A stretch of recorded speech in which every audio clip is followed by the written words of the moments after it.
अभिषेक जी, इन तस्वीरों के बाद सवाल तो आपसे ही बनता है, बहुत बड़े बड़े दावे हैं। संवेदनशील सरकार संवेदनहीन कैसे हो गई? पहले तो मुआवजा भी देते थे, अब कह रहे हैं पियोगे तो मरोगे। मैं उम्मीद करूंगा कि आप मुझे पर्याप्त समय देंगी, मैं आपको समझा सकता हूँ। आप अगर उस पूरी नियमावली को पढ़ेंगी तो आपको समझ में आएगा कि मुआवजा सरकार की तरफ से नहीं दे रहा है। मुआवजा जो है वो पब्लिक डिमांड वसूली नियम के तहत जो जिले के कलेक्टर हैं वो वसूलेंगे, जो उस अवैध शराब के निर्माता और विक्रेता है।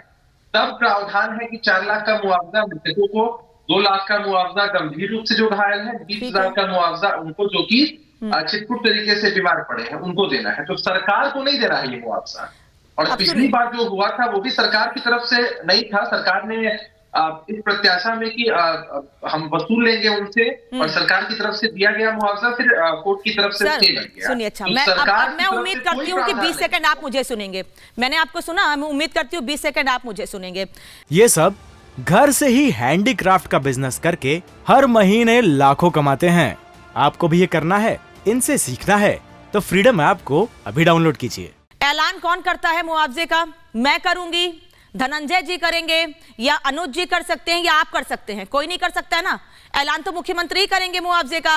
अगर शराब से मौतें होती हैं, किसी दुर्घटना से, मैंने कहा सर 20 सेकंड सुन लीजिए प्लीज। अगर दुर्घटना से मौत होती है तो सरकार की तरफ से कौन ऐलान करता है? आप तो आएंगे नहीं ऐलान करने, अनामिका पांडे तो ऐलान करेंगे नहीं जाकर, मुख्यमंत्री ही करेंगे ना। ये कलेक्टर अपनी मर्जी से ऐलान कर देंगे। अनामिका जी फिर आप नहीं समझ पाई मेरी बात को। अच्छा, सरकार की तरफ से मुआवजे का प्रावधान है ही नहीं। नियम ये बना है कि कलेक्टर के द्वारा शराब के निर्माता और विक्रेता से यह मुआवजा वसूला जाएगा और तब जो भी पीड़ित है उनको दिया जाएगा। यह नियम ऑलरेडी बना हुआ है। अच्छा, तो गोपालगंज में जब इस तरह का वाकया हुआ था, गोपालगंज में, अभिषेक जी, वही मैं कह रहा हूँ, गोपालगंज में 2016 में मौतें हुई थी। सुशील मोदी उसी को कोट कर रहे हैं। वो तो कह रहे हैं भाई 2016 में भी महागठबंधन की सरकार में थे आप। सुनिए,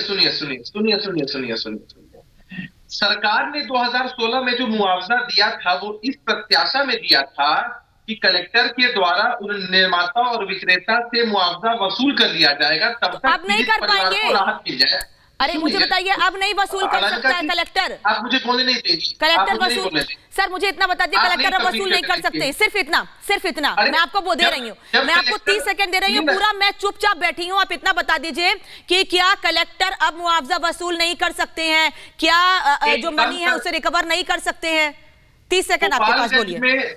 गोपालगंज में जब कलेक्टर ने मुआवजा वसूली की प्रक्रिया को चालू किया तब कोर्ट से स्टे लग गया, आज तक स्टे लगा हुआ है। और अभी यहाँ जो मामला है छपरा में, वहां पर अनुसंधान चल रहा है, आरोप गठित हो रहे हैं। जो तस्कर है उसको पकड़ा गया है, निर्माता विक्रेता को पकड़ा गया है। अब उन पर भी वही कार्रवाई कोर्ट के द्वारा गोपालगंज में स्टे लग गया था, लेकिन सरकार को ऐसा लगा कि हम वसूलने में कामयाब हो पाएंगे। सरकार ने इसी प्रत्याशा में पहले ही वह मुआवजा रिलीज कर दिया। सरकार के द्वारा मुआवजा देने का प्रावधान कभी नहीं है, और यही बात मुख्यमंत्री जी ने कही है। ये सब घर से ही हैंडीक्राफ्ट का बिजनेस करके हर महीने लाखों कमाते हैं। आपको भी ये करना है, इनसे सीखना है तो फ्रीडम ऐप को अभी डाउनलोड कीजिए।